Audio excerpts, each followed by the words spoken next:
Turn to Proverbs 11 and verse 9. This will be another single verse Bible study tonight. Proverbs 11:9. An hypocrite with his mouth destroyeth his neighbor, but through knowledge shall the just be delivered. So I want to talk about hypocrites tonight, hypocrisy. And something dawned on me as I was putting this study together and reading the definition of a hypocrite, and that is it's not exactly how we typically use it. It's somewhat like that, but there's a bit of a difference in definition here to how we commonly use it, I think. So let's look at that first part. An hypocrite with his mouth destroyeth his neighbor. A hypocrite is one who falsely professes to be virtuously or religiously inclined, one who pretends to have feelings or beliefs of a higher order than his real ones, hence generally a dissembler, a pretender. Now, we typically, when we talk about somebody being hypocrite, a lot of times we just think about, oh, he's somebody that he says one thing and he does another. And that could be a hypocrite, but that also could be a person that knows what God's standard is, knows what should be done, but just doesn't always live up to it. And it's not that he's a fake, he's a pretender, he doesn't really believe, he's just weak, like we all can be sometimes. So that when I looked at that and I thought, okay, that really opens up this verse to some more to me, and a lot of the things about what Jesus said about hypocrites, as we're going to look at, that will bear out this definition as we go through this. An hypocrite with his mouth destroyeth his neighbor. To destroy is to pull down or undo that which has been built, to demolish, raze to the ground, to lay waste, ravage, make desolate, to ruin men, to undo in worldly estate. So that's what a hypocrite tries to do, is to undo and ruin people through his mouth. And then it says there he destroys his neighbor, which is one who lives near or next to another, one who occupies a near or adjoining house, one of a number of persons living close to each other, especially in the same street or village. So if we plug the definitions into the verse, we would see that a man who falsely professes to be a Christian, essentially, and pretends to be a godly person will, with his words, lay waste and ruin those who live close to him. And we'll look at how he does that, what type of language that he uses to destroy people here in a minute. But first of all, let's look at what a hypocrite is not. And I already alluded to this. But a hypocrite is not someone who preaches or maintains that himself and others should live by the standard of God's word, but sometimes through weakness fails to do so himself. I've heard it said, and I've repeated it myself, that all preachers are hypocrites. But really, the person that I was quoting that said that, and when I said it myself, what I was really talking about is that we preach a perfect standard but can't keep it. But that's not a hypocrite. By definition, a hypocrite is somebody who falsely professes to be virtuous, religiously inclined, falsely professes to be a Christian, and pretends that he has faith. But it's not that he's trying to do the right thing and fails. He's just a total phony. He doesn't want to do the right thing. He only does the right thing when other people are watching so that he can make them think that he's something, make them think that he's something that he's not. He's aware of himself. And he's aware of himself. Yeah. He knows he's a hypocrite. Hypocrites know they're hypocrites. They're not deceived, and when they mess up, they don't think, oh, I just told somebody else that they shouldn't do that, and here I did it, and I really feel bad about that. Oh, no. He knows. They know what they're doing. They're fakes and phonies. They're deceivers? So, they're deceivers, absolutely. Such a man that I just described here, that preaches or maintains that himself and others should live by God's standard and sometimes can't keep it because he's human, such a man is not pretending to be something he is not, nor is he falsely professing to be a follower of Christ. He's simply a man with feet of clay who cannot always keep God's commandments perfectly due to his fallen nature. There's a big difference between that person and a hypocrite. Now, sometimes it's hard for us on the outside looking at somebody else to know, because if a hypocrite's a good hypocrite, you will not think he's a hypocrite, right? That's the whole idea. The idea of being a hypocrite is that people don't know you're a hypocrite, right? Because you're falsely pretending to be something you're not, and if you do a good job, they can't figure it out. The man knows he's a hypocrite, but others might not know it. Now, let's look at what a hypocrite is. A hypocrite is somebody who doesn't even attempt to live godly except when somebody else is watching.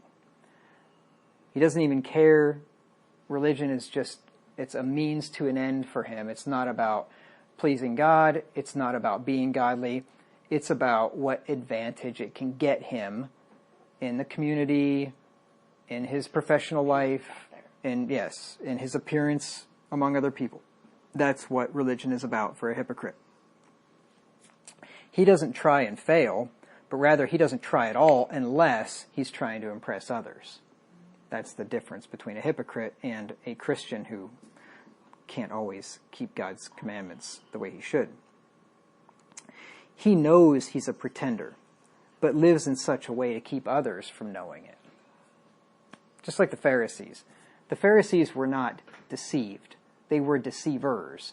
But they weren't deceived into thinking they were these godly men or whatever. They knew what they were. They knew that they were wicked people on the inside. And you know why they hated Jesus Christ? Because he told everybody else that. That's why they hated him.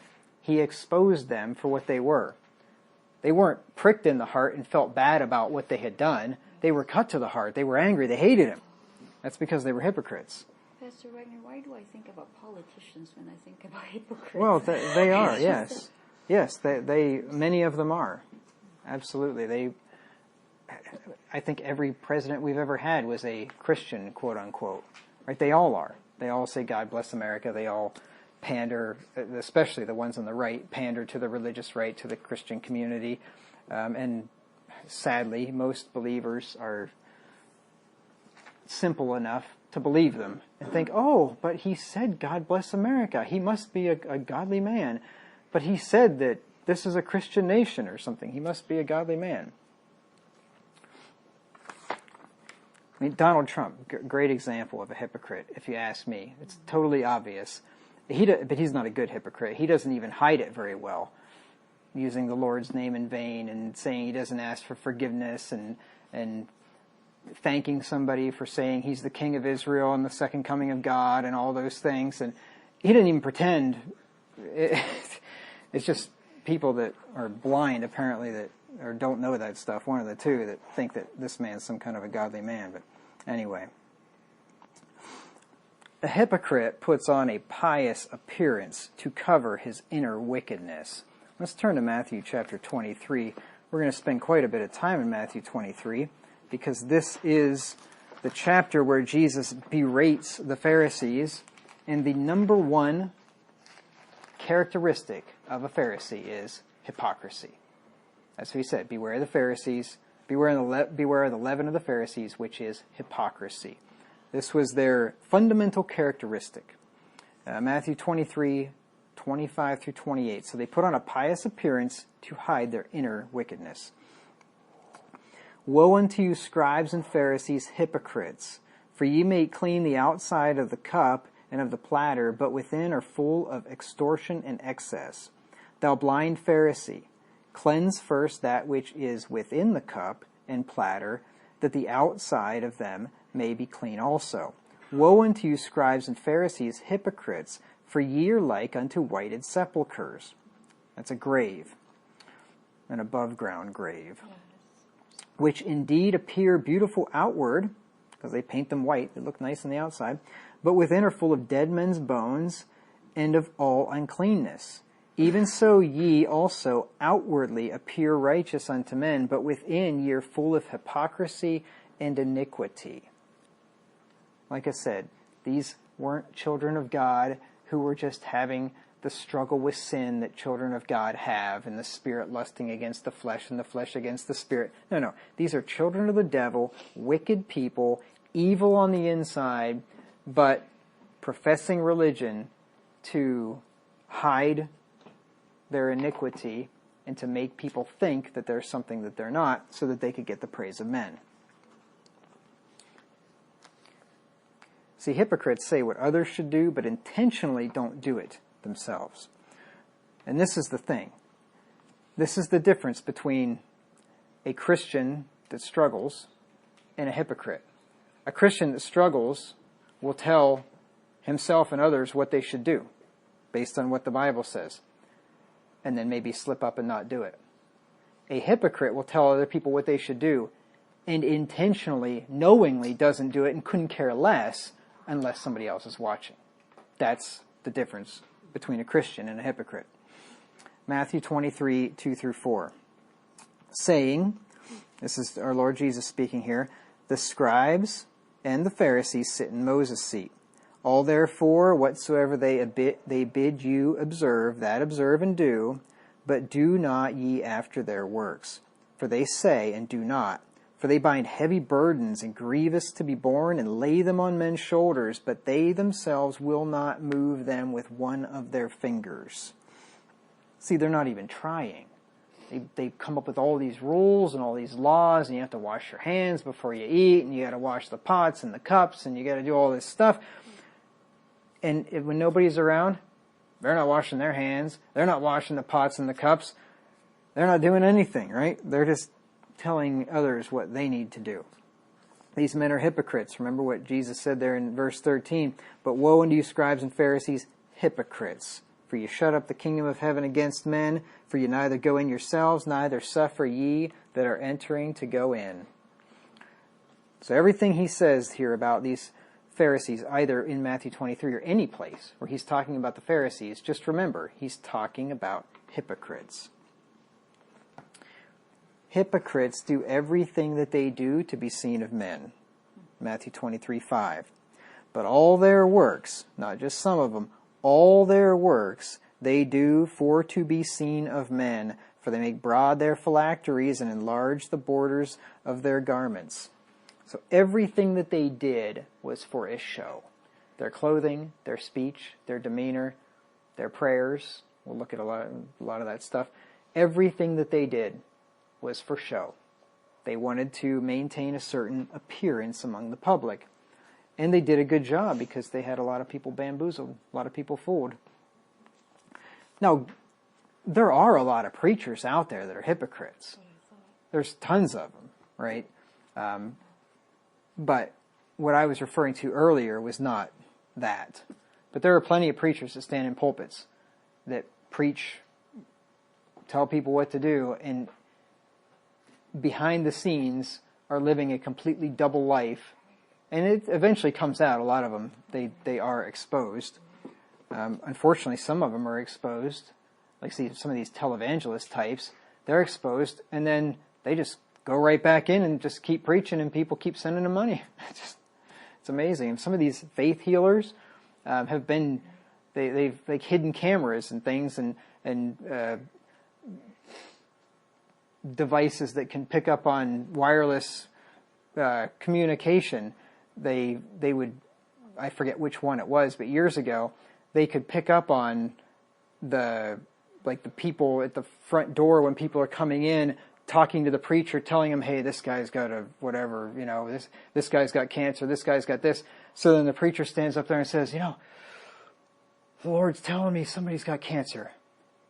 I think it's you, or whatever. Point right at the guy. Oh, how would he know? It's because when he walked in the door, you told the guy he had cancer, and then he told him wirelessly, that you had cancer. So anyway, I mean, they've been caught doing stuff like this, but didn't stop people from sending them money.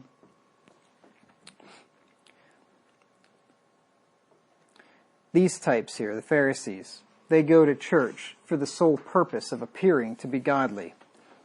Now, what is true of these Pharisees is true of a lot of modern-day Christians and preachers out there. There's a lot of people today and for a long time that go to church for one reason, for social status, or maybe business deals.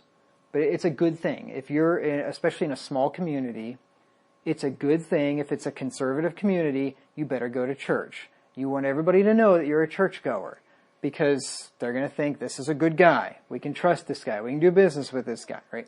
So you'd be a fool to be a businessman in a small community and not go to church. At least in days gone by, when that was important to people. Nowadays, probably doesn't matter so much. But Professor Wagner, yes. I heard of a serial killer who actually attended a Lutheran so-called church. Yeah. And he was an active member of that church, so-called. He is actually. He's still alive. Yeah. He's in prison, but yes. Yeah. Serial killer. That happens. Ted Bundy grew up in a so-called Christian home anyway. I don't know anything about his parents. I'm not judging them. Not their fault. But, yeah, that happens. Matthew 23:6. And love the uppermost rooms at feasts and the chief seats in the synagogues. They love to go to church, and they love to sit in the place where everybody could see them. And, oh, here's Mr. Pharisee. There he is sitting in the upper seats. What a godly man. Only the godly get the best seats, right? People do that. They dress in suits and dresses to give the appearance of piety. Look at Mark 12 and verse 38. Now, there's nothing wrong with dressing in a suit going to church. I think it's a good thing to dress up somewhat anyway going to church. I think it just makes sense that if you go to a place to honor and worship God, it makes sense to not dress like a pig, to not dress like you would if you were just going out and hanging out with your buddies or something. But, on the other hand, it's not necessary to wear a suit or to wear really fancy clothing, but hypocrites do that because it makes them look good. If you're a hypocrite, you're not going to show up probably not going to show up to church looking like a bum, because then people might not think you're spiritual, right? You got to show up in a suit, because then you're going to be deemed to be spiritual, whether you are or not. Mark 12 and verse 38. And he said unto them in his doctrine, beware of the scribes which love to go in long clothing and love salutations in the marketplaces. They go into long clothing because apparently in those days that was something that made them look pious, made them look important. They speak in a godly manner in order to make it appear that they are holy in the eyes of men. Let's look at Matthew 15, 7 through 9. They if you go to church long enough, you learn the lingo, you learn the jargon, right? You know how to say, oh, the Lord bless you, oh, the Lord be with you. You learn to say things like that. Praise the Lord. He works in mysterious ways, Things like that. You learn to say a few things like that and make yourself sound all religious. They know how to do it. Matthew 15, 7 through 9. Ye hypocrites, well did Isaiah prophesy of you, saying, this people draw nigh unto me with their mouth, and honor me with their lips, but their heart is far from me. But in vain they do worship me, teaching for doctrines the commandments of men. Oh, they drew nigh unto God with their mouth. They could say all the right things. They could talk about how Jesus is their Savior, and they believe in Jesus Christ, right? Yes. Politicians do it today. They draw nigh unto God with their mouth, honor him with their lips, but their heart is far from him. They make long public prayers and feign spirituality. Matthew 6 and verse 5.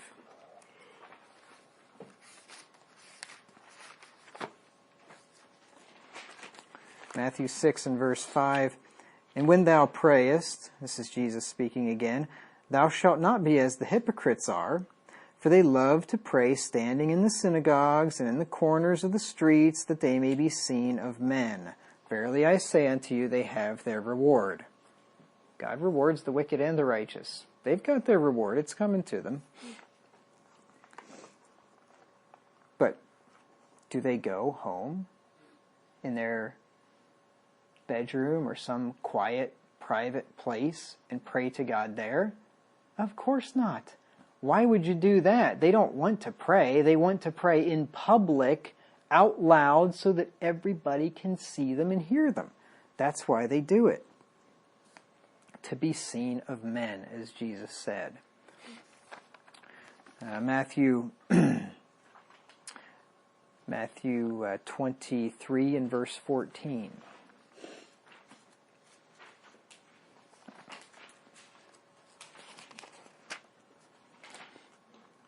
Woe unto you, scribes and Pharisees, hypocrites! For you devour widows' houses, and for a pretense, that's a sham. That's trying to pretend you're something that you're not. For a pretense make long prayer, therefore ye shall receive the greater damnation.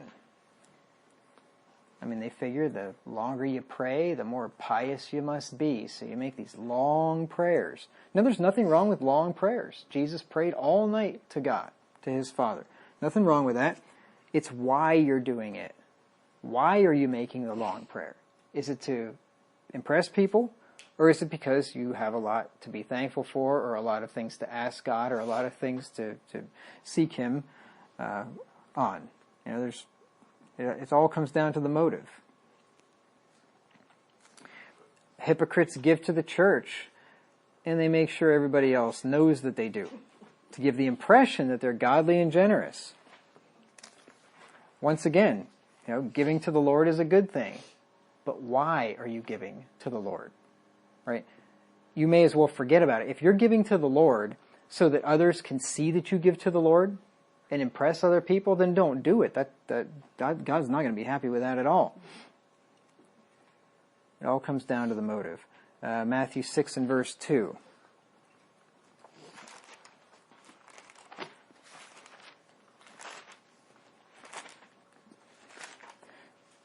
Be cautious about people that like to tell you how much they give to other people and how much charity they give or whatever. And be careful yourself about that, because every one of us has a human nature, and every one of us, when we give to somebody or something, we want other people to know about it, because that's pride, that's fallen human nature. So watch yourself on that too, because it's easy to fall into. And then if you're really slick and sly about it, you can just kind of slip it in there so that people don't realize what you're really doing, and then you can say, "Well, I don't want people to know how much I give or anything, you know." But you know, people are really slick when it comes to this kind of stuff. You probably know what I'm talking about, because you're a person, and we all have the same nature, so we all have those same things that we have to fight. Can somebody give me so-and-so's address? You know, Yeah, I've heard they've fallen on hard times. And Matthew 6 and verse 2. Therefore, when thou doest thine alms, do not sound a trumpet before thee, as the hypocrites do in the synagogues and in the streets, that they may have glory of men. Verily I say unto you, they have their reward. Alms is giving charity to the poor, right? Giving help to the poor. Giving help to the poor is a good thing. We're supposed to do that. But not because we want other people to know and to see that we did it. You don't blow a trumpet and announce to everybody that, hey, I just helped out some poor person. You don't send off a company-wide email about it either. And I've seen a clown that I used to work with do this. I've told the story before.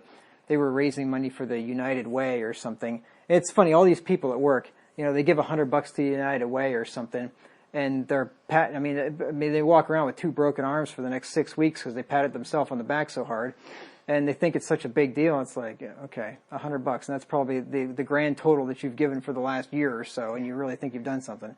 But anyway, they're given to the United Way, and they were short by $100 or $200 or something, and they sent out an email, and the guy replies to all and say, "Don't worry about it. I've taken care of it." And I had a friend of mine at work who was some kind of a nominal Christian actually emailed me privately and this verse right here, and I said, "Yeah, you got that right." But anyway, Matthew 23 and verse 23.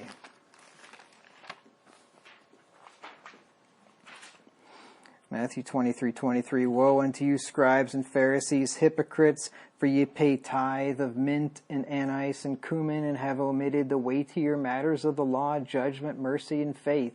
These ought you to have done, and not to leave the other undone. So they tithe. That's good. That's good. They've tithed the mint and the anise and the cumin. They kept the letter of the law when it came to that. But they left off on the weightier stuff, judgment, mercy, and faith, because judgment, mercy, and faith aren't something that you can walk around and have everybody see necessarily and make such a public spectacle about it and brag about it. Look at Luke 18 and verse 12. Luke 18 and verse 12. This Pharisee here stands there, he prays with himself, it says in verse 11, and he tells the Lord, he's really just telling himself because God's not hearing this foolish prayer. He says, I fast twice in a week. I give tithes of all that I possess. Good for him. If you're doing it for the right reason, absolutely. Give tithes of all you possess. That's a godly thing to do. But not in this guy's case, because he's a wicked, hypocritical Pharisee, and he's just doing it to be seen of men. Give you another example, Mark 12 and verse 41. Mark 12 and verse 41.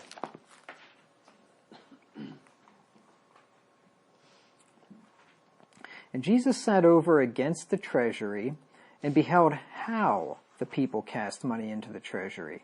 He wasn't really necessarily looking at how much, but how, the manner in which they did it. How did they cast into the treasury? Did they do it and kind of walk by and when there's not a big group of people around and just drop something in there so nobody could see what it was? Or did they walk up when there's a big group of people around and make sure to pull it out and throw it in there so it makes all kinds of noise and, right, to really make sure everybody sees it? He beheld how the people cast money into the treasury, and many that were rich cast in much. Now, how do you suppose Jesus was able to tell, and he's beholding this isn't some divine omniscience or something, how's he able to tell that they which are rich cast in much? I mean, they made it obvious, right? It was clear. They didn't just, put all their coins in a bag and just kind of walk over and very discreetly just stick it in there. They made a production of it, apparently. This is what Pharisees do.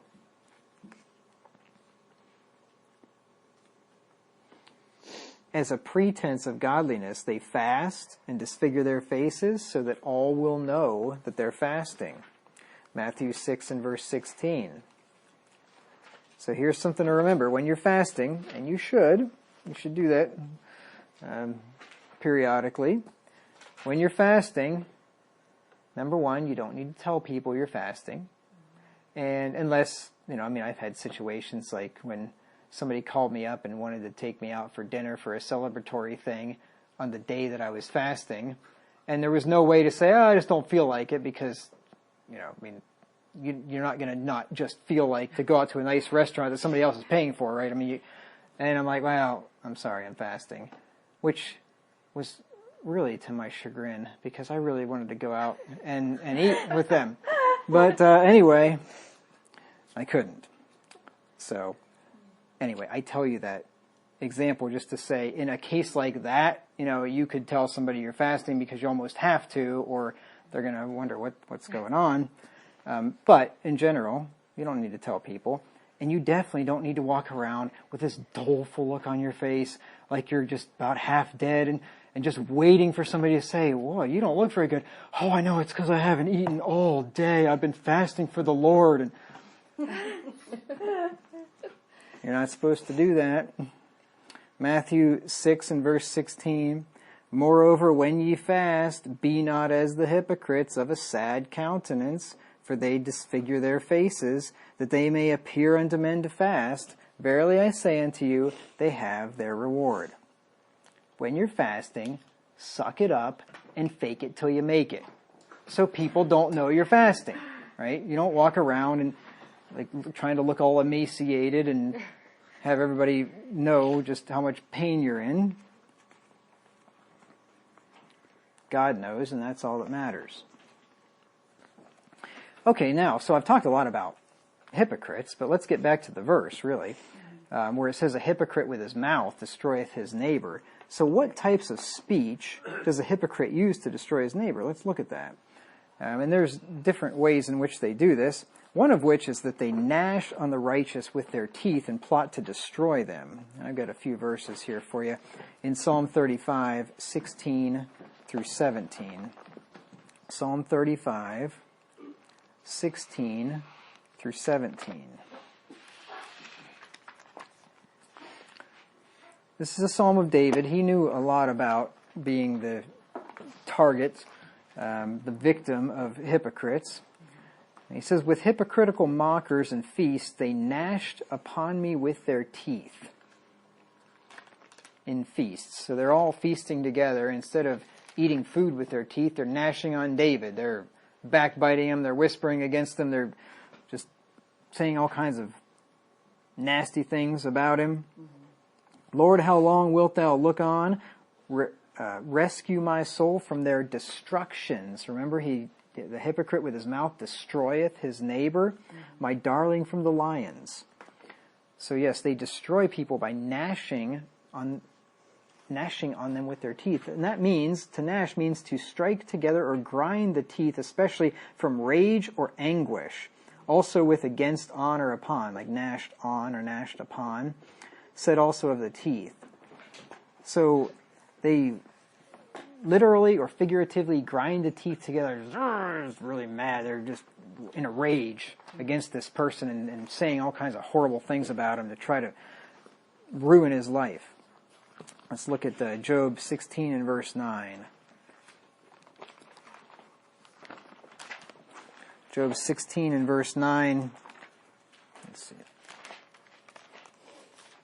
It says, he teareth me in his wrath, who hateth me. He gnasheth upon me with his teeth. Mine enemy sharpeneth his eyes upon me.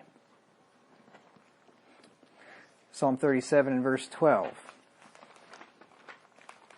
Psalm 37 and verse 12.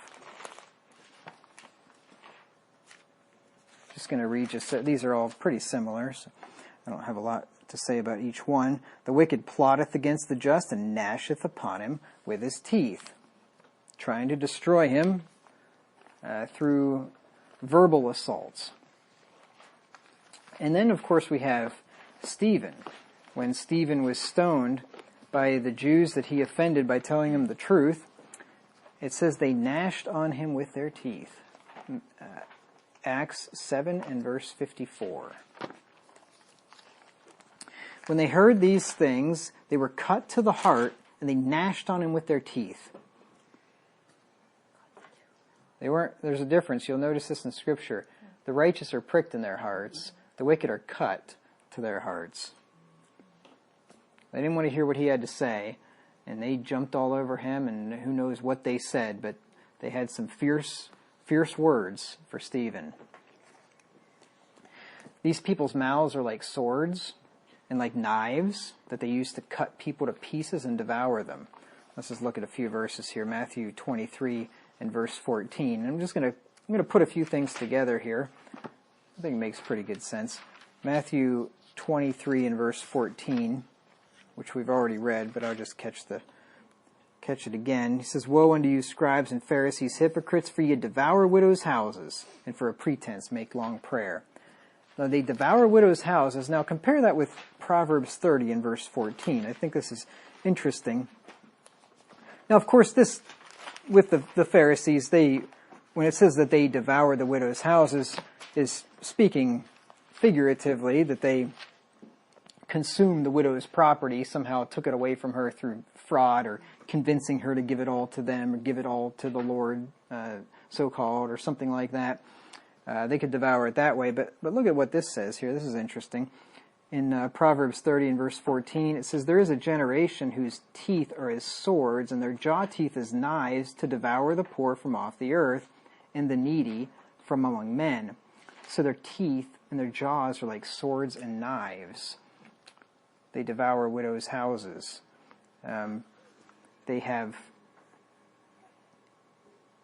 We could apply this to having words in their mouths that are like knives and that are like swords, where they can just cut somebody up and destroy them, like those Pharisees would to the widows. Psalm 57 and verse 4.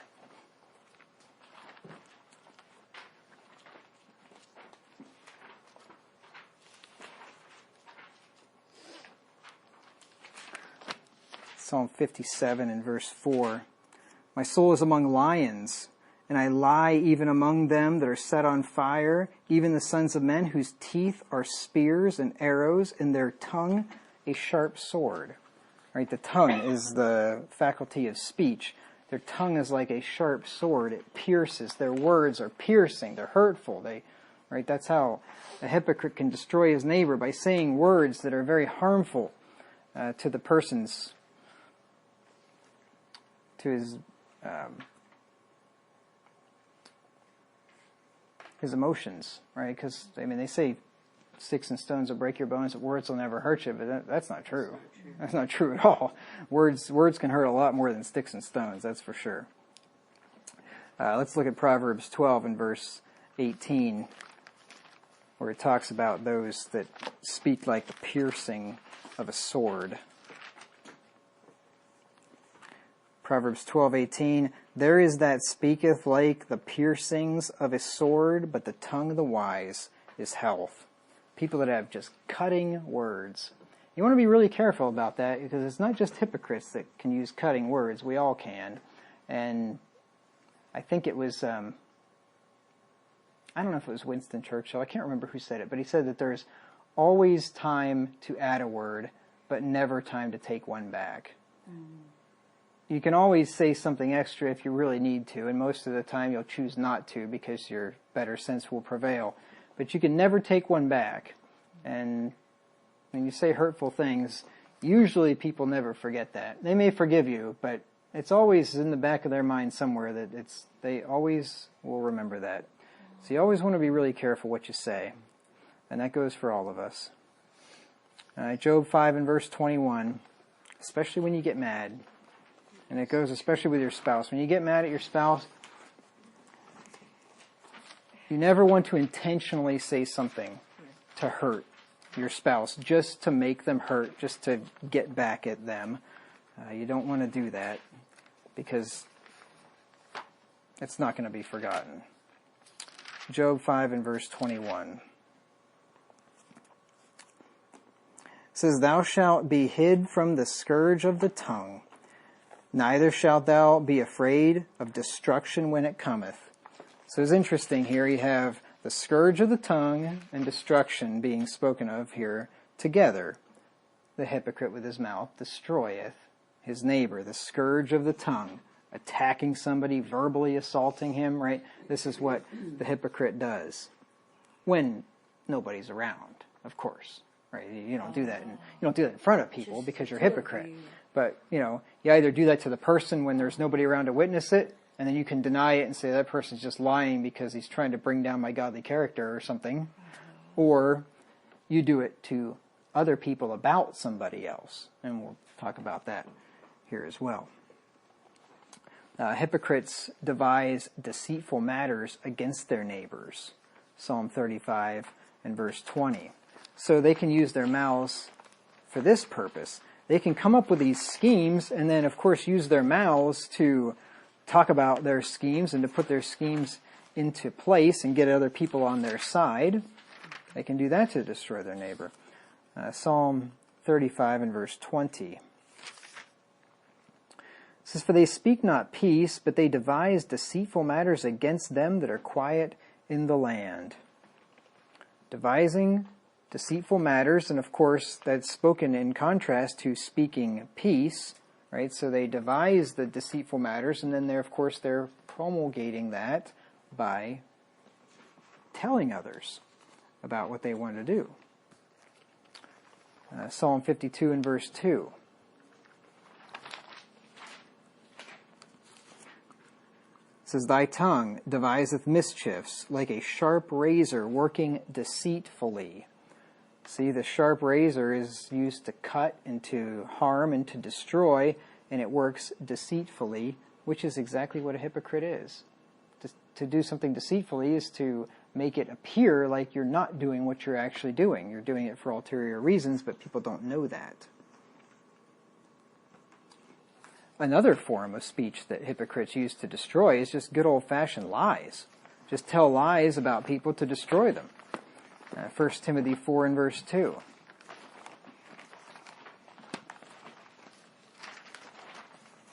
This is called slander. 1 Timothy 4:2. Let's just catch verse 1 to get the whole sentence, or part of the sentence anyway.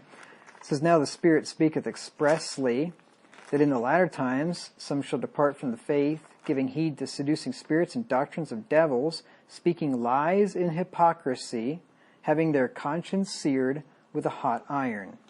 Lies in hypocrisy. So hypocrites speak lies, and that's how they can destroy people with their mouths. And turn to Proverbs 25 and verse 18, and we'll compare that with this verse. Proverbs 25, verse 18, we're going to see that people that bear false witness against others destroy them thereby. Proverbs 25:18. "A man that beareth false witness against his neighbor is a maul, and a sword, and a sharp arrow." He's a maul, so he bludgeons people, like a big splitting maul. A sword, so he slashes people. And a sharp arrow, he pierces people. 3 dangerous weapons there, and that can be done figuratively by bearing false witness against somebody, telling a lie, accusing somebody of something they didn't do. You can ruin somebody's life like that. And being hypocrites and pretending to be people they are not, hypocrites use the following methods of speech to destroy others. And these are all given here in Proverbs 26, beginning in verse 22. They talebear, which means to tell things that should be kept secret, tell information that was supposed to be kept private. They find out about this, they break somebody's confidence, and then they go and tell others this private information. You can ruin somebody's life like that, or at least harm them greatly. I'm going to be talking about talebearing later on in Proverbs 11 here in the next few weeks anyway. I've been working on that one recently. Proverbs 26 and verse 22, it says, "The words of a talebearer are as wounds." You see, they hurt.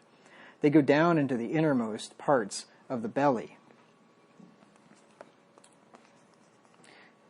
They do so by dissembling and using deceitful words. Verses 23, 24, and 26. "Burning lips and a wicked heart are like a potsherd covered with silver dross. He that hateth dissembleth with his lips, and layeth up deceit within him. Whose hatred is covered by deceit, his wickedness shall be showed before the whole congregation." He hates a person, but he doesn't tell the person that. He tells the person how much he likes him, how good of friends they are, how much he appreciates him, right? He gets on his good side. He uses deceitful words, all the while destroying him by talebearing and whispering and backbiting and things like that. He speaks fair. Verse 25, "When he speaketh fair, believe him not, for there are 7 abominations in his heart." So he says, nice things, speaks pleasantly, but behind the scenes, he's saying something altogether different. And then he uses lying and flattery. Verse 28, "A lying tongue hateth those that are afflicted by it, and a flattering mouth worketh ruin." And then compare that with Proverbs 29:5, which says, "A man that flattereth his neighbor spreadeth a net for his feet." Now those 2 verses are going to come in handy here in the second half of this proverb when we learn how to deliver ourselves from the destructive mouth of hypocrites. So just remember that flattery part there. Let's look at the second part of this proverb. "But through knowledge shall the just be delivered." Knowledge is senses derived, when we're talking about senses derived from the verb know in its latter uses, it is the fact or condition of knowing, the fact of knowing a thing, state, etc., or in general sense a person. It's acquaintance, familiarity gained by experience. It's acquaintance with a fact, perception, or certain information of a fact or matter. State of being, aware or informed. Consciousness of anything. It's also acquaintance with facts, range of information, ken. "Through knowledge shall the just be delivered." Just is that does what is morally right, righteous, just before or with God, or simply just, righteous in the sight of God, justified. And to deliver is to set free, liberate, rescue, release, rescue, save, now especially to set free from restraint, imminent danger, annoyance, trouble, or evil generally. So if we put the definitions into the verse, we have that by being informed with information and facts, a righteous man will be saved and spared from the destruction which hypocrites attempt to cause him through their words. Because you want to understand this verse in the context, or this second half of the verse, in the context of the verse. It wouldn't make any sense to interpret this second half without the information in the first half, right?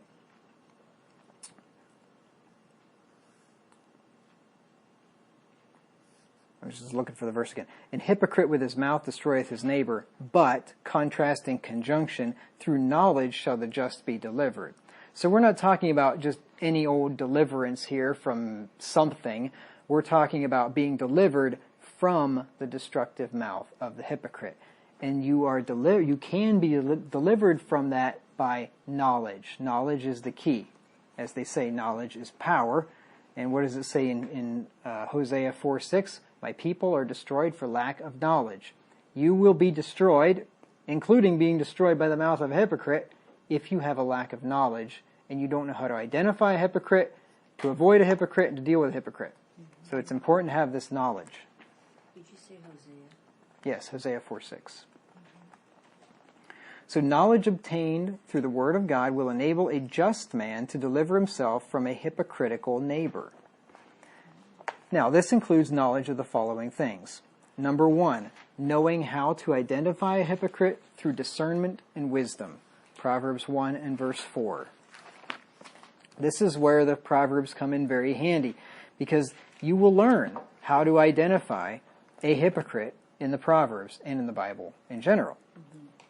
You'll learn, in general, you'll learn discernment, so you can identify and pick out things and have certain characteristics become obvious to you. You'll be able to perceive things. Inconsistencies, and I'll talk about that, yes. That's why the Proverbs are so important. Proverbs 1 and verse 4, to give subtlety to the simple, to the young man knowledge and discretion.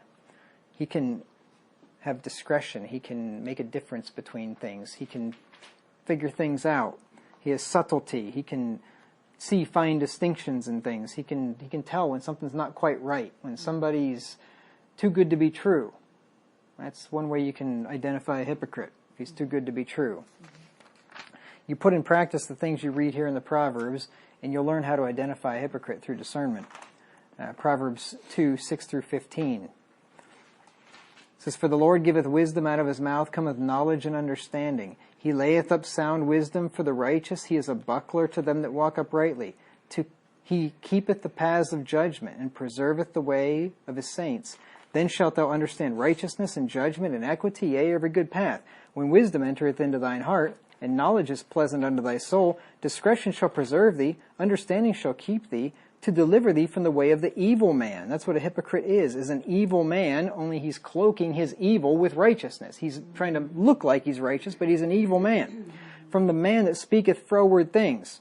A hypocrite with his mouth destroyeth his neighbor, speaking froward things. Who leave the paths of uprightness to walk in the ways of darkness, who rejoice to do evil and delight in the frowardness of the wicked.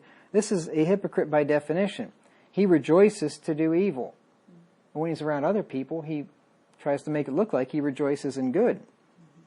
Whose ways are crooked, and they froward in their paths.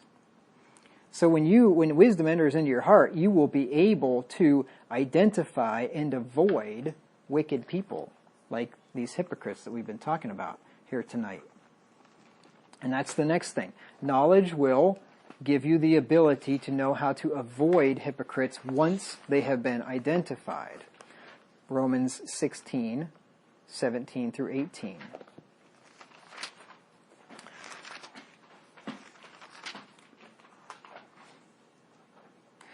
I just thought of another verse in Proverbs that says, the simple believeth every word of a hypocrite, every word of some guy that tells you how godly he is and how sincerely he loves God and blah, blah, blah.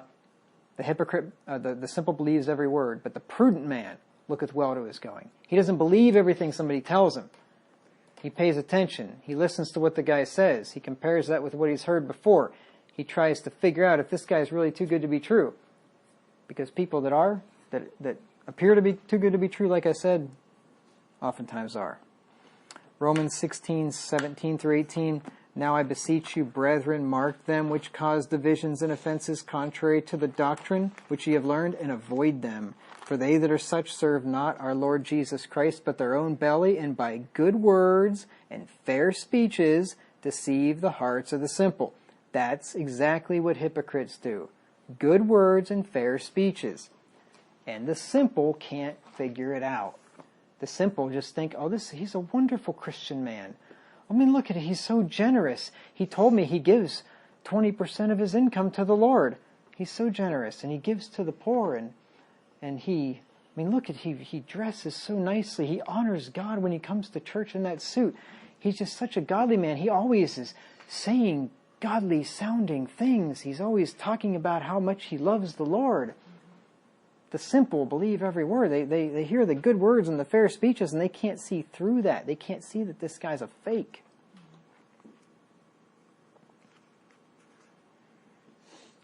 Knowledge will keep you from being destroyed by the mouth of the hypocrite by knowing how to perceive when you're being flattered. This is really important, because this is what hypocrites do. Remember, we just saw that they flatter with their mouths. Look at Proverbs 27 and verse 21. It's really important to be able to perceive and discern when you are being flattered. Now, there are some people that can't do this. It's because they like to be flattered. They like to hear somebody tell them how wonderful they are, because they're immature, they have poor character, and they are proud and think highly of themselves and just wish others would. And as soon as somebody else comes along and tells them how wonderful they are, they eat that up. They love it. They can't discern when they're being flattered. But Pastor Wagner, isn't it human nature too? That sometimes you just want words of affirmation or good feedback. Feedback from people. Yeah. That's okay. There's a difference between that and flattery. Proverbs 27 and verse 21 says, as the fining pot for silver and the furnace for gold, so is a man to his praise. The fining pot refines the silver. You put silver into the fining pot, unrefined silver, and the dross gets separated from the silver. The dross gets thrown away, the silver gets kept. Silver is what's valuable. The dross is worthless, right? The furnace for gold. The furnace burns off all the impurities of the gold. They get cast off. You only keep what's good. So is a man to his praise. A man gets praised. That praise enters into him like a furnace. He takes that praise and he puts a fire under it, and he melts it, and he takes off all the flattery, all the stuff that's not true, and he keeps anything that is true. That's good. That's what a man with wisdom and discernment does. But fools don't recognize flattery because they love to be told how impressive they are, how handsome they are, how beautiful they are, how smart they are, how skilled they are. They long for that attention. So fools, when somebody comes up and says, oh, wow, you are just amazing. I mean, how did you know how to do that? I mean, the skill that you have is just, I've never seen anything like this. You must have really done well in school. Wow, did you get a 4.0? I mean, you must be really, really smart. And your employer, wow, he must just not want to lose you because you are just, I've never seen anybody like you before. Or you're gorgeous. I mean, you are the most beautiful woman I have ever seen in my life. I mean, these models, I just have nothing. No comparison to you. Or you are so handsome. George Clooney looks like a bum compared to you. Oh, you are just the most handsome man I've ever seen in my life. And fools love it. they eat that stuff up. Tell them how smart they are, how skilled they are, how educated they are. They love it. They won't discern the flattery because it just sounds so good that they just want to keep it coming. Just keep lavishing me with it. And people like that are very easily deceived and very easily become the victim of a hypocrite. Because once he's got you in that place, then he can pretty much do whatever he wants with you. Another way that knowledge can deliver you from the destructive mouth of a hypocrite is knowing how to catch a man in a lie by paying attention to things he says and then comparing them with things that you have observed and with things that he said in the past. You want to catch somebody in a lie, you have to be observant. You have to pay attention. So you observe things around a person. You observe little things that you hear, and you hear little things here and there about the person, and you can kind of build a profile, you can build a database in your mind of a person. And you learn about things about them, and you just take all these little things that you hear here and there about his history, about his past, about whatever, and then you listen to what he says. And you take mental notes of things that he says over the course of time, and then when he says other things, you realize, you know what, that doesn't agree with what he said before. That doesn't agree with things that I know that I've heard other places. And you start to figure out when somebody's lying. I've told you this story too. But I had the platoon sergeant that I had in the Army, one of them. I figured out that guy was a liar. And it's just because I knew how to do arithmetic. He was talking about how he went to college for metallurgy or something like that. I'm like, that's interesting. So one day I just said, hey, how long have you been in the Army? He told me how many years it was. Okay. Another day I'm like, when did you join? What year did you join the Army? Whatever. And, just picking up on little things. And before you know it, I had enough information just to ask him little questions here and there to do the math and think, there's no way you went to school for metallurgy. There's no time for you to go to school for metallurgy. You joined the Army right out of high school, and you were in the Army through the time that you say you went to Penn State for metallurgy. You're lying. I didn't tell him that, of course, but I can do math, right? That's all it took. And so from that point forward, I suspected the guy was a liar anyway. Don't take this the wrong way, but anybody that's in the Army knows that about 75% of the people in there are liars. I remember going to basic training. That's a huge percentage. My cousin had gone, you're laughing because you know it's true. My cousin had gone to Virginia Military Institute, which is like the West Point. I mean, the two of those schools are pretty much, competing schools. Prestigious military, thing. And he went to college there, and he was a couple of years ahead of me, so he was telling me about the first year it's almost like you're in basic training for about 9 months or something. It's a long time while you're going to college, and I mean it's a really intensive program. And they have this honor code there, which is like second to none in the world. He told me stories. For instance, he said there was a $5 bill laying on the bathroom floor, a public bathroom floor, for weeks. Nobody touch it. You'd find things laying on the sidewalk, pens or whatever. Nobody touch them. You'd have to keep your wallet in your hat, I guess. I had one of those, funny-looking, fancy military hats. And somehow it fell out when he was walking home one day. His wallet did. And he started walking back and tracing his steps. And there it's laying right on the sidewalk. Nobody touched it. He said it was like they had their own Blockbuster movie rental system right in their barracks, because you could loan any movie you wanted to anybody, and you'd always get it back, because you got in big trouble if there was ever any dishonesty found. And if you were late, for instance, if you were out later than you were supposed to, you turn yourself in. I mean, it was just stuff like that. It was a very, very strict honor code there. So, simple me, never having been in the military yet, I'm thinking, this is what the Army's like. So when I went to basic training, I'm thinking, this is what the Army's like. And I had never met so many liars and BSers in my entire life. Especially in basic training. That's the worst, because nobody knows who you are, right? You're among a whole bunch of people that you've never met before, and they don't know that you were just a bum wherever you lived. and everybody's rich, everybody's got a supermodel girlfriend, everybody's got an amazing car at home, everybody's got all this stuff. I couldn't believe it. But anyway. I don't even know how I got talking about that. But about the platoon sergeant that was a liar. I figured the guy was a liar anyway, and a little bit of math made that very apparent. Needless to say, after that point, I don't believe a thing the guy says. Right? Why would I? So, knowledge of how to catch somebody in a lie is an easy way to spot a hypocrite. If you can figure that out, if he lies to you about anything, he's a liar. You can't trust him at all. So if he lies to you intentionally, then you figured him out. Also, knowing to not divulge too much personal information to neighbors who have not yet proven themselves to be trustworthy.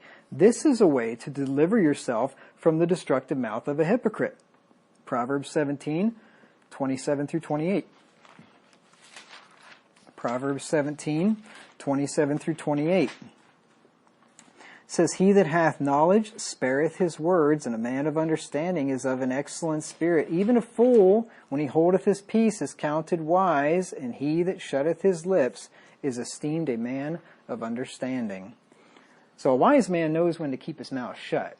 You don't ever want to tell anybody everything, right? You don't want to tell anybody everything. I had an old lady in Minneapolis who was a verbose woman, I'll just put it that way, and spoke a lot. Not in the church, somebody else.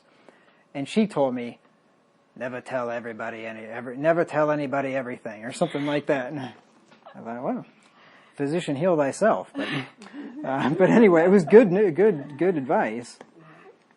This is after she just got done, chewing my ear off for an hour or so with everything under the sun. But anyway, I did like the lady, I really did, but that was just kind of ironic advice. But anyway, Proverbs 29 and verse 11 says, A fool uttereth all his mind, but a wise man keepeth it until afterwards.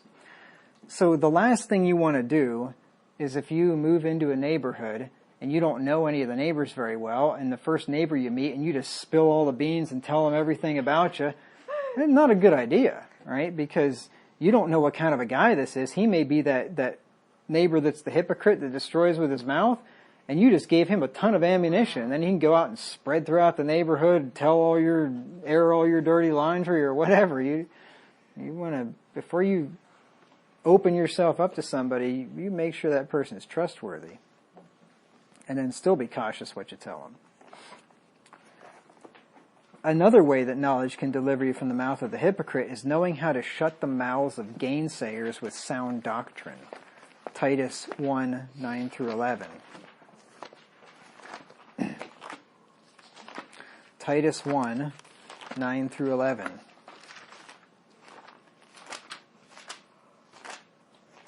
You don't want to do like Hezekiah did.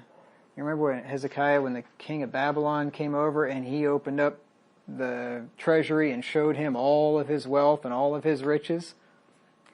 I don't recommend when you move into a new neighborhood and the neighbor comes over and says, hey, come back to the bedroom. I got some things to show you. Check this out or whatever, and open up your gun safe or whatever. Yeah, very, very bad idea. Titus 1, 9 through 11. The safest way to keep yourself from being robbed is never tell anybody what you have. That's probably the number one thing you can do to keep yourself from being robbed. Titus 1, 9 through 11. Holding fast the faithful word as he hath been taught, that he may be able by sound doctrine both to exhort and to convince the gainsayers. For there are many unruly and vain talkers and deceivers, just like these hypocrites that we've been looking at here, especially they of the circumcision, like the Pharisees, right? The Pharisaical hypocrites, whose mouths must be stopped, who subvert whole houses, teaching things which they ought not, for filthy lucre's sake. Now these are words written to a preacher, that he may be able to shut the mouths of the gainsayers, but every one of you should learn how to do this by sound doctrine. Sound doctrine, sound speech that cannot be condemned, Paul says in another place, by using logic. You learn to shut the mouth of the gainsayer, and you can shut the mouth of that hypocrite before he uses it to destroy you. Isaiah 54 and verse 17.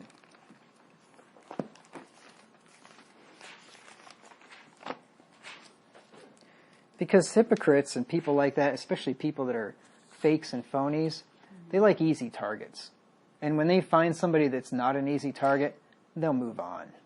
Right? There's a man who is, you probably all have heard of him anyway. I don't want to say. Anyway, he's a pastor of an apostate pastor. We'll just put it that way. And there was a certain woman in the church that he was trained up in that didn't take to his flattery at all. And as soon as he figured out that she was not going to play along with that and open up and divulge any information about herself and basically kept things really close, he didn't want to have anything to do with her because he couldn't get to her. He couldn't use her for anything. And so if you are careful to not make yourself a target, you'll be less likely to be the victim of a hypocrite. Isaiah 54 and verse 17, no weapon that is formed against thee shall prosper, and every tongue that shall rise against thee in judgment thou shalt condemn. This is the heritage of the servants of the Lord, and their righteousness is of me, saith the Lord. So if you do have the mouth of a hypocrite that rises up against you, and you know how to condemn that and to shut his mouth and to expose him for what he is, you can stop that. And then that leads to the last thing. Knowing how to push the buttons of hypocrites to get them to explode and reveal to others who they really are. That's a way of dealing with them. You've got to figure out what their hot button is, and you push that button until you get them to blow up. And then they've then exposed themselves. And this can be done in church sometimes too. If you have somebody that you know, well, for one thing, that's just living in blatant, vile sin, and you've talked to them about it, and they don't care, you just, as a preacher, you just keep hammering on that thing. You hammer on it until they either repent or leave, one of the two. But if you have a troublemaker, and this is even more applicable, if you have a troublemaker in the church, this is more applicable to, obviously, to pastors than anybody else, but if you have a troublemaker, what you do is you find out where that hot button is, and you just hammer down on it, and you just keep hammering down, and the person will finally either blow up or leave or something, and the problem will be resolved. I wasn't really doing this intentionally, but this happened here a few months ago. I was just trying to correct some misunderstandings and some things like that. And you know what? I thank God that I beat the dead horse, I guess, for 3 Sundays in a row. And I'm glad that the sermon lasted an hour and 20 minutes instead of an hour and 10, because it was basically about the last 5 minutes where the guy just couldn't take it anymore. He blew up and started screaming, and he left. And thank the Lord, because he needed to go, because he was not of us. And you know how I know he was not of us? Because he did not continue with us. John said they went out from us because they were not of us. For had they